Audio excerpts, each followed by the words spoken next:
Вот что Господь Бог сказал нам, прежде чем объявить, что Его Слово не вернется к Нему тщетным. Это написано у Исаия 55:10.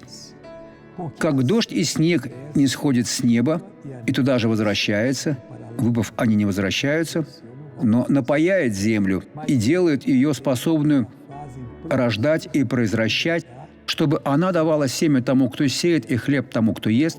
А в стихе 11 сказано: «Так и слово мое, которое исходит из уст моих, оно не возвращается ко мне тщетным». Получив обетование Божье, знайте, что в ваших руках есть сила Божья, которая исполнит это обетование.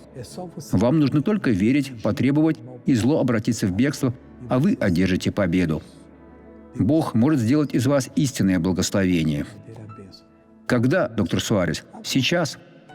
Он говорит с вами, подготавливает вас к великим делам, и я уверен, что Он сотворит их в вашей жизни. Посмотрите это свидетельство. Без трости вы не ходили. Нет, я падала. Падали. Покажите, как вы шли сюда сегодня с тростью. Так, теперь выходите в проход. Это называется подиум победы. Теперь положите трость на спину. Выпрямите спину и идите красиво. Бог сейчас с вами. Вот, друзья, посмотрите.